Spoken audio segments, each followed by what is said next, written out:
Welcome back to Golf Extra. Tiger Woods is good at many things on the golf course, but perhaps the thing that he's best at is having an unshakable mindset.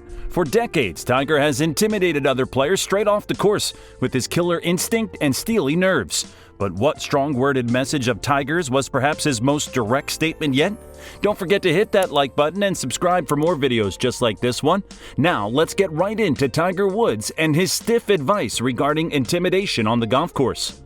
Back in 1996, at the very beginning of his career, when he had no certainty that he would become the all-time great that he would turn out to be, Tiger still had that incredible mindset that would make him the player that he developed into.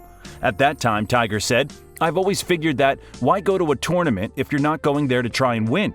There's really no point in even going. That's the attitude I've had my entire life."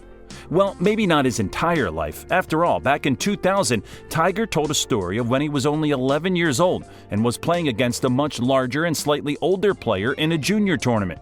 After the larger player drove a 290-yard par 4, Tiger felt that he was overmatched. In that 2000 interview, he said, "I was taken back by that and felt there was no way I could compete." As it turned out, though, Tiger was far from overmatched. Tiger not only competed with the older player, but he even beat the other player. As a result, he learned an important lesson. There's no point being intimidated on the golf course. I know what I can accomplish. I know what I can do on the golf course. I know the shots I can pull off, and I've got to believe I can do that. He followed up on this mindset in an interview back in 1997 when Tiger was just coming off of his historic victory at that year's Masters. Tiger had blown away the competition by a historic margin, recording a score of 18 under par to beat his nearest competitor by 12 strokes. Many were shocked that the 21-year-old phenom was able to pull off such an all-encompassing victory, but given what he had to say about his approach on the course, it was really no surprise. He said, in part, "I don't really care what they think. To be honest, winning a major early, I always had envisioned it, so it was not that big a surprise for me to do it. But the fashion I did it in is a surprise. To win by 12, that's more than what I ever dreamt of. To win a major by the age of 21, I thought I'll do it by 22 or so. I kind of beat my own expectations." When asked whether or not he was prepared for a superstar-level career, Tiger answered, "I couldn't answer that even now, or maybe a week from now. I can tell you this, when I turned pro, I never thought it would be like this. Now that I have accomplished winning the Masters at age 21, my visibility has definitely gone up. That's going to be a burden more than anything. When I am out to dinner with my friends, I am with a mouthful of food when people want autographs or a picture. It can get tough." So far, all that we've looked at are interviews from early in Tiger's career. But what about some advice from the superstar himself after the span of his entire career? At his Tiger Jam charity event, 2018, Tiger gave a motivational speech about mindset on the golf course to those in attendance, which included perhaps the strongest statement of his career on the matter, when he said of his golf abilities, "If I do this more efficiently than you, but if you get intimidated, that's your own effing issue." He added another statement equally succinct but also equally powerful. "I can't control you. The only thing I can control is me." Other players have certainly felt the sting of Tiger's abilities in intimidation as well. Going way back to his college days as a student athlete at Stanford, he competed against many players in tournaments, including USC's Aaron Oberholzer, who would later play professionally. On an episode of the Subpar podcast back in 2020, Oberholzer related an incredible story about Woods. "We step onto the first tee at North Ranch, and that was the first time that I remember getting the blank stare. And we all know the blank stare if you've ever played with Tiger and you've come up against him when everything's on the line. It doesn't matter whether it's a college tournament or you're playing him in tiddlywinks. He wants to beat you." He continued, "So I remember going to shake his hand. He's always the last on the tee, as we all know. And we're waiting. God, is he going to miss his tee time? Here he comes. And he walks onto the tee, and he's not looking at you. He's looking through you as he's shaking your hand like you're not even there." And that, to me, was the first time I had really felt truly physically intimidated by another human being. And I had to regather myself really quickly and say, "Okay, all right, I've got my business to take care of today. I want to win USC's tournament." But, as you might have guessed, Tiger was a little too much for his collegiate counterparts.